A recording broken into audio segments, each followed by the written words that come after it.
Hello students, कैसे हैं आप? उम्मीद करता हूँ आप लोग इस समय इस परिस्थिति में अपने आप को सुरक्षित रख रहे होंगे और इसी के साथ साथ आप अपने पढ़ाई पर विशेष ध्यान भी देते होंगे। Students, this is Virendra, your computer science teacher, and once again I am here to give you the most important lecture on the topic computer languages. Students, right now you all know that you are staying at your home, and I am damn sure you are using your time in a precise way, in an efficient way. But students, you have to take care of your health also. So with this wish, let me tell you what we are going to do in this video. Students, in today's video, we'll try to finish off your exercise of chapter number 1, that is computer languages, right? Because you know that past 2 or 3 videos I have provided you, and all the videos you have watched by you all, right? It's time to finish up the exercise by today, and I hope you enjoy in this video and you will try to finish all the content which are provided here. अगर आपको मेरे video पसंद आए तो please इसे like और subscribe ज़रूर करिएगा, और उम्मीद करता हूं कि आप लाइक और सब्सक्राइब करने के साथ साथ बेल आइकन को ज़रूर प्रेस करेंगे। क्यों? क्योंकि बेल आइकन प्रेस करने से आपको यहाँ पर एक नोटिफिकेशन आएगा और वो नोटिफिकेशन आपको ये बताएगा कि मेरा एक नया वीडियो अपलोड हो चुका है। So students, without wasting any of the time, let's move to our presentation, on which you are able to have each and everything. Okay, please come.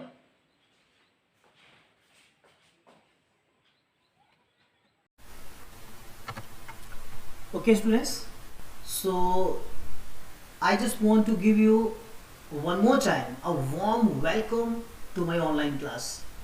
Students, as you know that right now the chapter number 1 computer languages is already finished.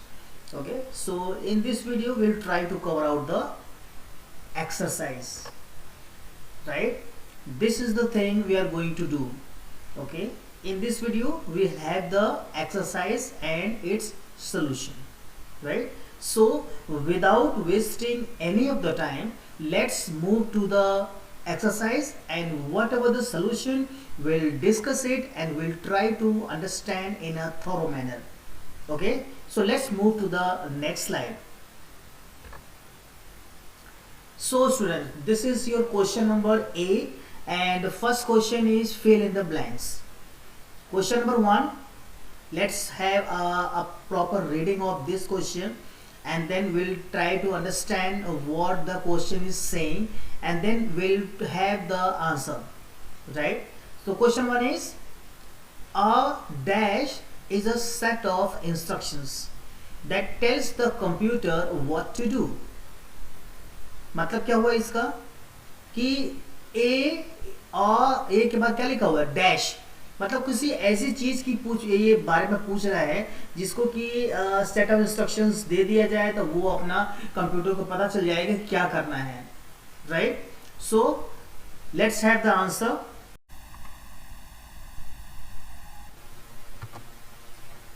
Okay, so the answer of first question is programme.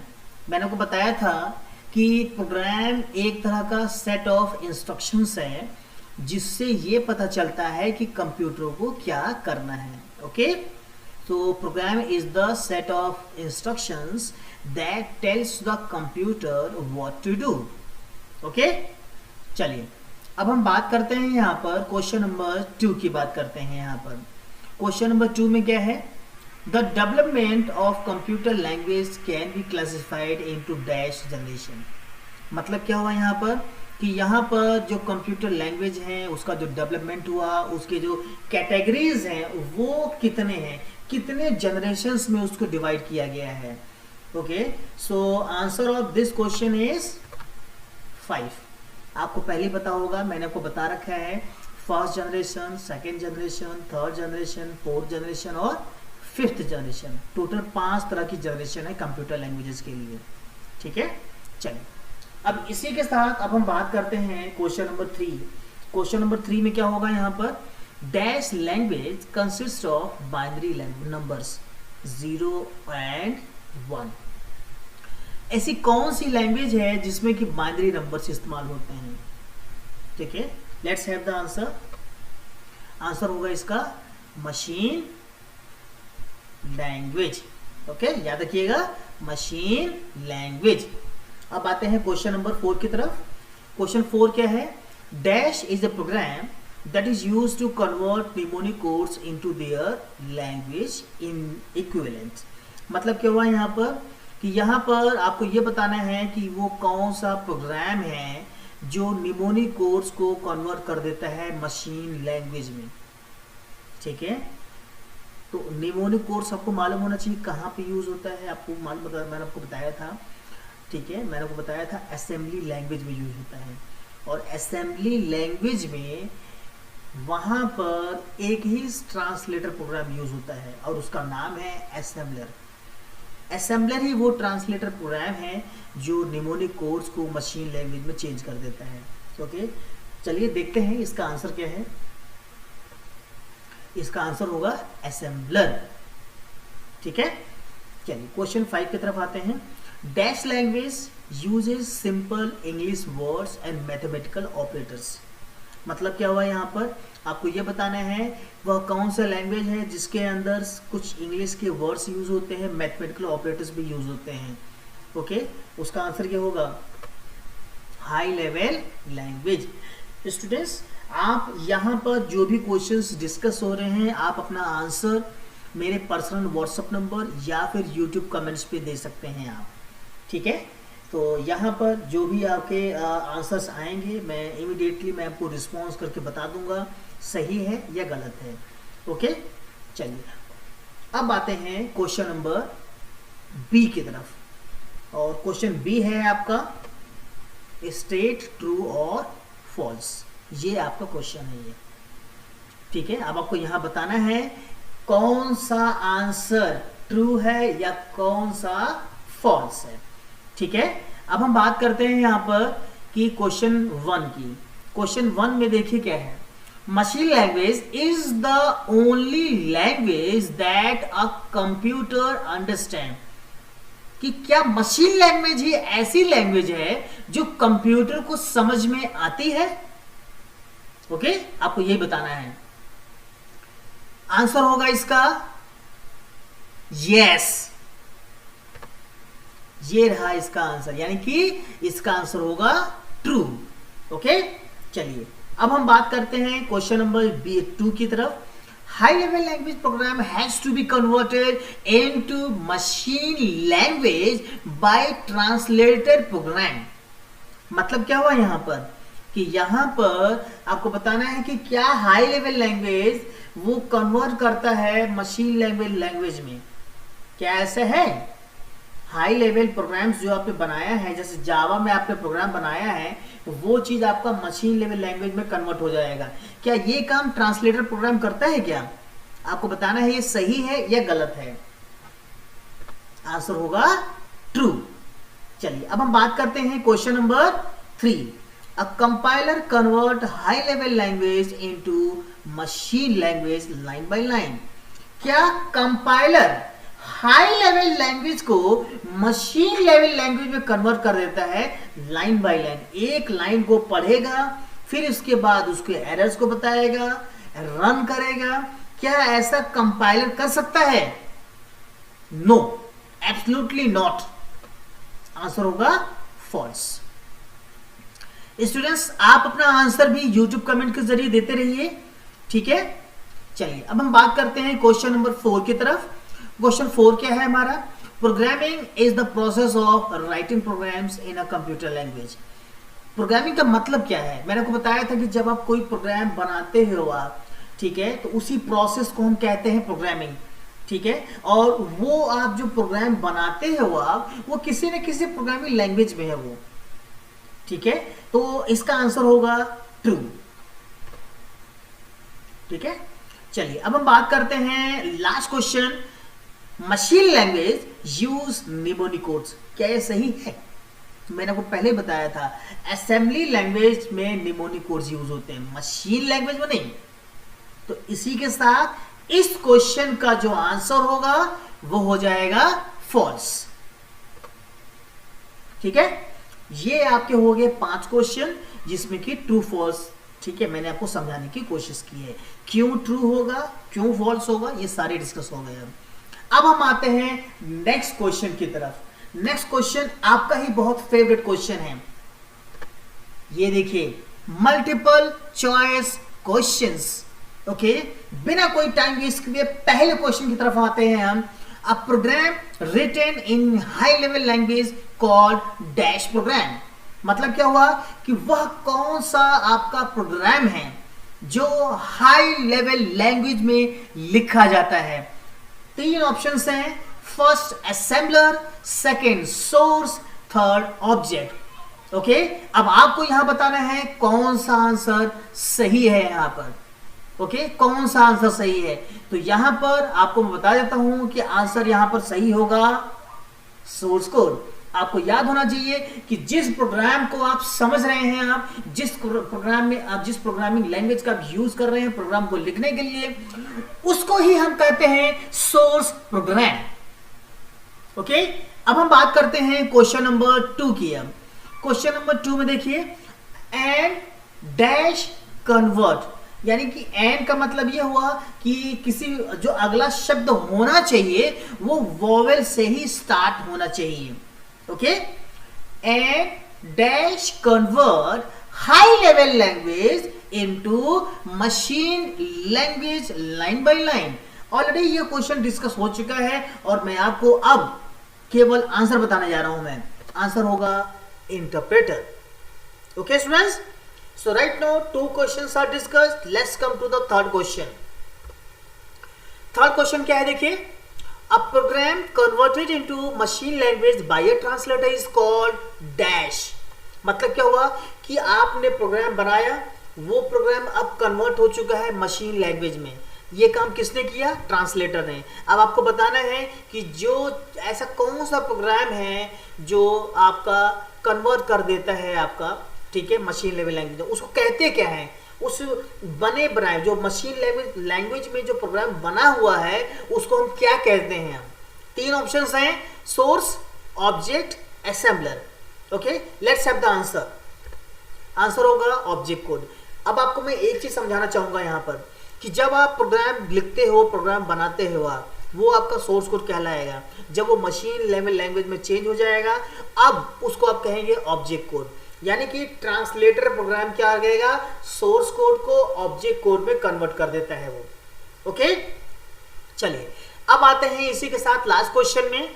Last question में देखिए C++ और क्या लिखा है? Java are some of the very popular examples of dash languages. Okay, 3 है यहां पर, machine, high level और लो लेवल। ठीक है, अब आपको बताना है तीनों में से सही कौन सा है। आपको ऑलरेडी ये डिस्कस हो चुका है ये, ठीक है, तो that's okay. So we are going to have the answer of this question. Answer होगा इसका हाई लेवल लैंग्वेज। ठीक है, इसी के साथ स्टूडेंट्स आपका क्वेश्चन जो फिनिश होता है वो है आपका मल्टीपल चॉइस क्वेश्चंस। अब आते हैं नेक्स्ट क्वेश्चन की तरफ। नेक्स्ट जो क्वेश्चन हमारा है एप्लीकेशन बेस्ड क्वेश्चन है। ठीक है, मतलब ये हुआ कि आपको क्वेश्चन को अच्छे से समझना है और समझ करके आपको यहाँ पर आंसर देना है। ठीक है, चलिए let's start to understand the question and then will try to give the answer. Kapil's aunt was a computer programmer during the 3rd generation of computer language. It means that Kapil's aunt, okay, मतलब क्या हुआ? कपिल की चाची जी वो 3rd generation computer language का use कर रही हैं, वो एक कंप्यूटर प्रोग्रामर हैं। अब आपको बताना है which kind of language was she using then, कौन सा लैंग्वेज यूज कर रही हैं।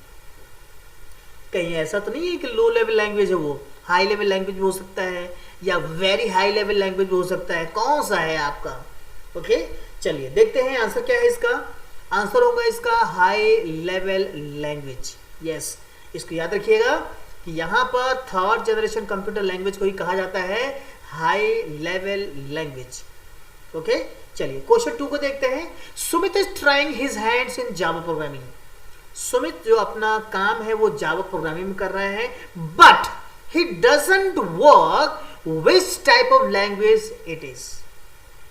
उसको नहीं पता कि जावा कौन से किस तरह की लैंग्वेज है, उसको नहीं पता, उतना भी उसकी डिटेल्स नहीं पता।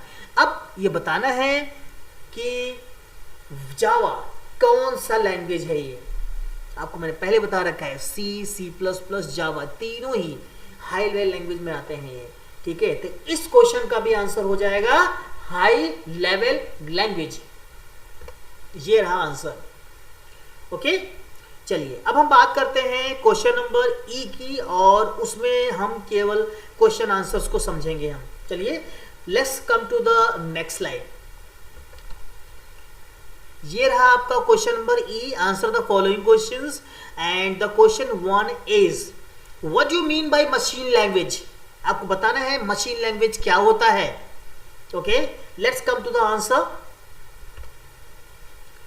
इसका आंसर है it is the language which is expressed in binary form and it is the only language which is understandable by the computer.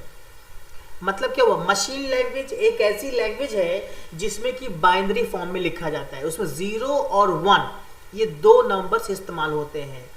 ठीक है, और यही वो कंप्यूटर लैंग्वेज है, यही मशीन लैंग्वेज है जो कंप्यूटर को समझ में आती है। Computer can't understand in English language और any other natural language, they can understand only and only machine language. Okay so this is the answer of first question. ठीक है, चलिए अब हम बात करते हैं क्वेश्चन नंबर 2 की।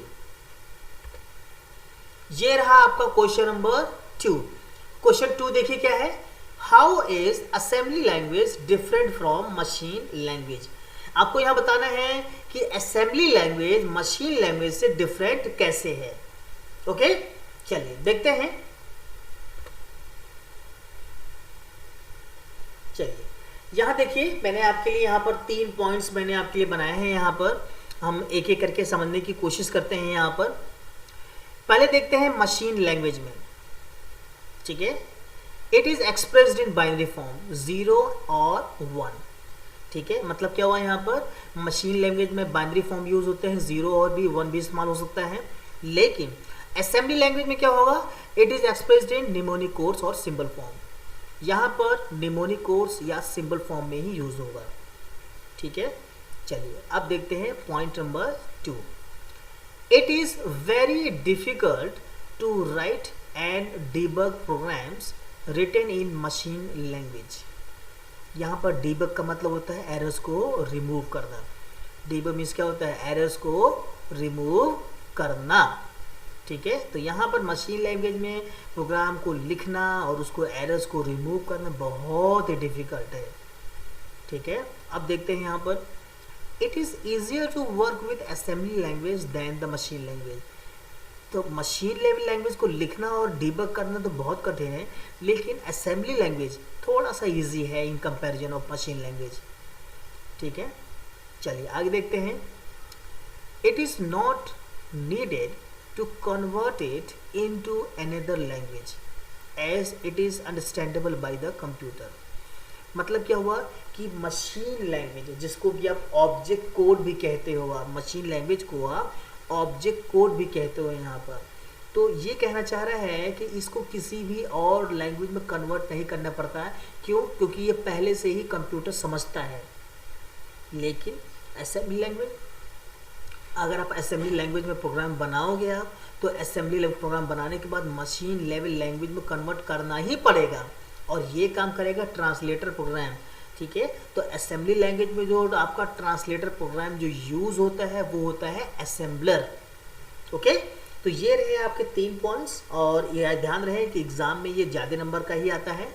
ओके, चलिए next move to the next slide.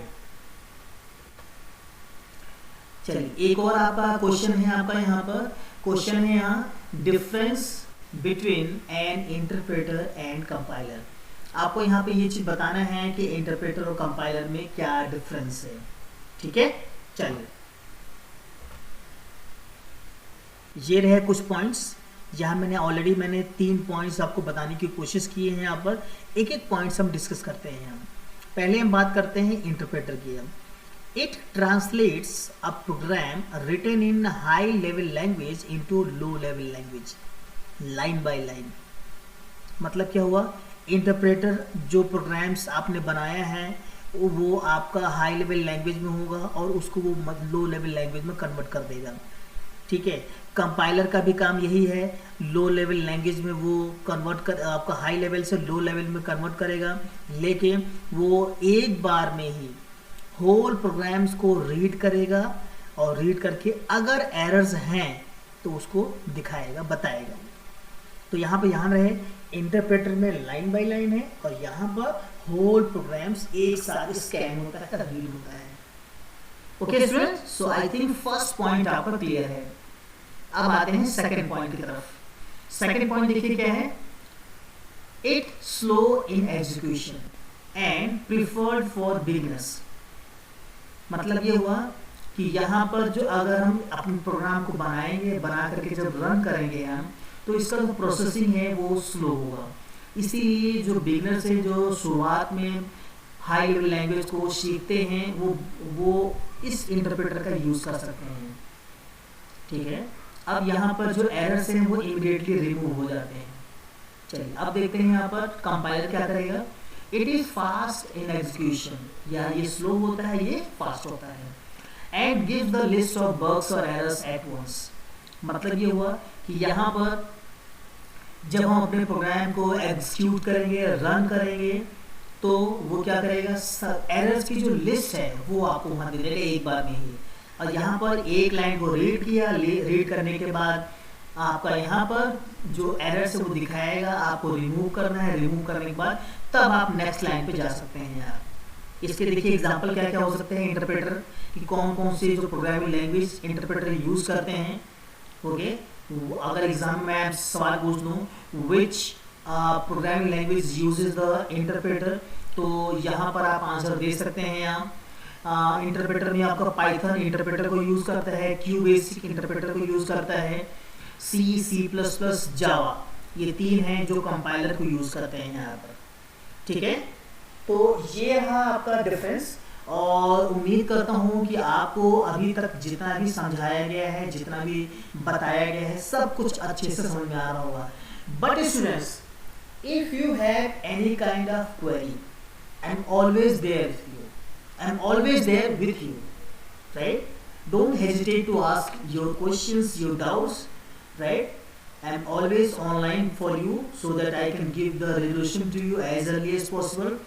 और स्टूडेंट्स, अगर आपको ये मेरा वीडियो जरूर आपको पसंद आ रहा है तो प्लीज लाइक और शेयर जरूर करें और मेरे इस चैनल को सब्सक्राइब जरूर करें आप। ओके, चलिए अब हम आते हैं नेक्स्ट क्वेश्चन की तरफ। नेक्स्ट क्वेश्चन हमारा है list any 3 characteristics of 4th generation language. यानी जो 4th जनरेशन लैंग्वेज इसको आप बोलते हैं वेरी हाई लेवल लैंग्वेज, इसमें very high level language use होता है। यहाँ पर आपको बताना है यहाँ पर कि इसके जो कैरेक्टरिस्टिक्स हैं वो आपको यहाँ बताने हैं।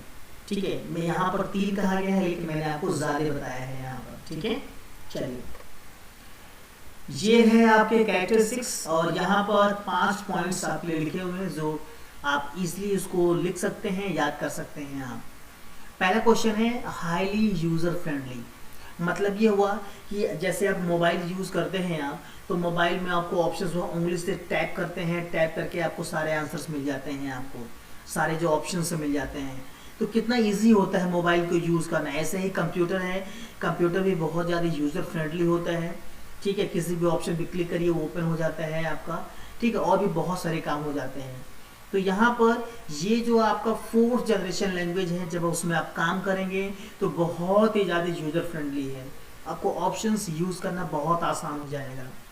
ठीक है, अब आते हैं पॉइंट नंबर 2 की तरफ। Independent to operating system. मतलब क्या हुआ कि अगर आपने प्रोग्राम बनाया, प्रोग्राम बनाने के बाद किसी भी ऑपरेटिंग सिस्टम में आप काम कर रहे हैं, आपका प्रोग्राम एग्जीक्यूट हो जाएगा, आपका प्रोग्राम रन हो जाएगा। जैसे आप देख लीजिए, आप जावा नेट बीन्स आप यूज कर रहे हैं। आप जावा नेट बीन्स एक आपका सॉफ्टवेयर है ये, इसमें आप अगर प्रोग्राम बनाते हैं और प्रोग्राम बनाने के बाद जब इसको रन करेंगे, रन करने के बाद वो आपको मशीन कोड में मिल जाएगा। अब उस मशीन कोड को लेने के बाद किसी भी ऑपरेटिंग सिस्टम में जाके रन कर सकते हैं आप। ओके, इसलिए कहा जाता है कि यहाँ पर इंडिपेंडेंट टू ऑपरेटिंग सिस्टम, मतलब किसी भी ऑपरेटिंग सिस्टम में आप अपने मशीन कोड को रन करा सकते हैं।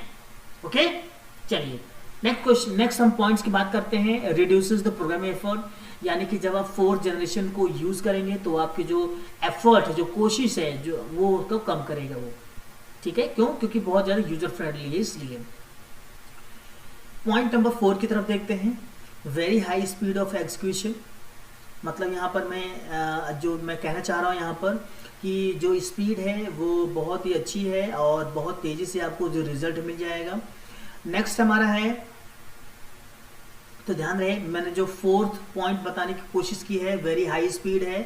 ठीक है, very high speed of execution.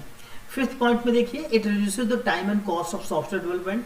मतलब क्या हुआ, whenever you want the fourth generation language and you want to work with it, then it always reduce your time as well as cost.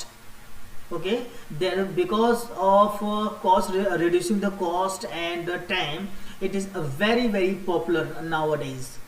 Okay, so students, I hope this everything is clear and very much understandable by you, and I'm always there for your queries. Okay, and finally I just want to give you one request, just kindly like and share the videos to your friends and subscribe my channel also. Okay, so with this wish I'm just coming to the next slide. So students, now it's time to finish up this video. Okay, so thanks for watching this video.